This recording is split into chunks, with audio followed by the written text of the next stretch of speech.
आज चुनाव आयोग प्रेस कॉन्फ्रेंस करी और उसी दिन प्रेस कॉन्फ्रेंस करी जिस दिन राहुल गांधी ने चुनाव रैली स्टार्ट करी है बिहार में।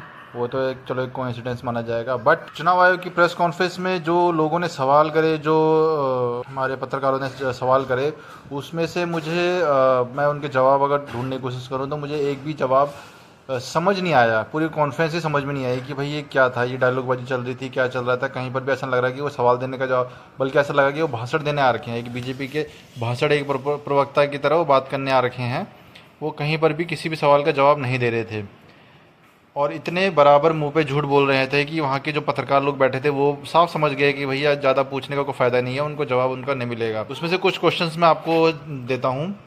फर्स्ट क्वेश्चन तो एक, जैसे कि ये पूछा गया, चलो मैं आंसर बताता हूँ, क्वेश्चन तो आप समझ ही जाओगे कि चुनाव आयोग, प्रमुख चुनाव आयोग ये बोल रहा है कि उनके बीएलओ ने घर घर जाके फॉर्म सबमिट करे हैं। इस पे वो वाहवाही लूट रहे हैं बीएलओ की। वो बोल रहे, उनके वाहवाही कर रहे हैं कि भाई इन्होंने कितना अच्छा काम करा कि 20 दिन के अंदर ही उन्होंने सारे के सारे 7 करोड़ मतदाताओं के फॉर्म उन्होंने लेके उनसे सबमिट करके उनके घर घर जाके सबमिट करे हैं। अब उसमें क्वेश्चन ये है कि भैया अगर ऐसा ही है तो भाई मरे हुए जो लोग थे वो जिंदा कैसे और जिंदा लोग मरे कैसे? अगर इतना ही इंटेंसिव रिवीजन हुआ था तो इतना तो होना ही नहीं चाहिए, पहली बात तो।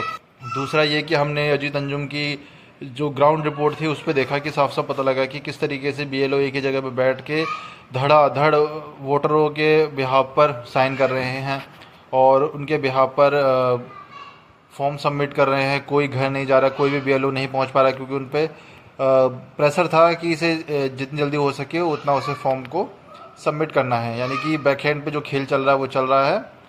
पहला झूठ तो ये था। दूसरा ये था कि कई पत्रकारों ने उनसे पूछा कि भाई अगर आप राहुल गांधी से शपथ पत्र मांग रहे हैं तो फिर अनुराग ठाकुर से क्यों नहीं मांग रहे हैं? क्योंकि दोनों ही पक्षों ने, यानी कि बीजेपी और कांग्रेस, दोनों ने ही सेम ही बात बोली है कि भाई डुप्लीकेट हैं, जीरो पते वाले हैं। और ये चीज़ मुझे समझ में नहीं आई कि भाई अगर एक बंदे से तुम ये शपथ पत्र मांग रहे हो कि भाई 2 नहीं तो 7 दिन के अंदर, सीधे सीधे धमकी लहजे में बोला कि अगर 7 दिन के अंदर अगर राहुल गांधी ने अगर अपना शपथ पत्र नहीं दिया तो इस पर कोई कार्रवाई नहीं होगी। यानी कि एक तो उनको उनकी गलती पता और ऊपर से उन पर कोई भी कार्रवाई ना करने के लिए शपथ पत्र मांग रहे हैं। दूसरा, अनुराग ठाकुर का नाम तक नहीं लिया उन्होंने। कई पत्रकारों ने उनसे पूछा भी। तीसरा, जब उनसे पूछा गया कि भाई video footage, CCTV video footage क्यों नहीं दी गई, तो उन पर उनका जवाब था कि हम ये सिक्योरिटी रीज़न की वजह से, मतदाताओं की सिक्योरिटी रीज़न, अपनी माताएं बहनों की वीडियो क्या साझा कर दे? अरे भैया जब सीसीटीवी लगाया ही क्यों? इसी धांधलीबाजी के लिए कि भैया अगर कोई ऐसी गलती होती है तो सीसीटीवी से पता लगाया जाए। जब सीसीटीवी से का यूज़ ही नहीं करना तुम्हें, कुछ किसी को शेयर ही नहीं करना, किसी को उसको देखना तक नहीं है, उसको देखने के लिए बताया गया कि 36,000 घंटे लगेंगे, दिन लगेंगे ऐसे करके, तो फिर उस सीसीटीवी के पे पैसा खर्चा कर ही क्यों रहा हो? करना ही नहीं चाहिए फिर तो, सीसीटीवी लगाने की जरूरत ही क्या है? और जब चुनाव आयोग से जीरो एड्रेस के बारे में पूछा गया तो चुनाव आयोग का कहना यह था कि भाई जीरो एड्रेस हो सकते हैं, कई लोग ऐसे होते हैं जिनका घर नहीं होता है, वो रोड पे रहते हैं, और रेंट भी छोड़ दो, उनके रोड पे रहते हैं, उन तक का भी हम वोटर आईडी बना रहे हैं, उनको जीरो एड्रेस देते हैं। भाई सब ये कौन सी बात होगी? जिस मतलब इस तरीके से तो कोई भिखारी, मतलब भिखारी का वोट बना दोगे, चाहे वो यहाँ रहता है, फिर मान लो पलायन करके कहीं और चला गया, वो वहाँ पे भी बन रहा है। तो जीरो एड्रेस का ये बहुत ही बेतुका सा जवाब दिया गया है चुनाव आयोग, प्रमुख चुनाव आयोग द्वारा, जो कि समझ नहीं आया कि भाई कैसे आप जीरो एड्रेस को मान्य दे रहे हैं और बिल्कुल ये वैलिड कर रहे हैं कि हाँ जीरो कोई एड्रेस हो सकता है। तो ये सब चल रही है भाई। जब चुनाव आयोग पे जवाब इल्ज़ाम लगता है तो बीजेपी बोलती है, बीजेपी पर जब इल्ज़ाम लगता है तो चुनाव आयोग बोलता है।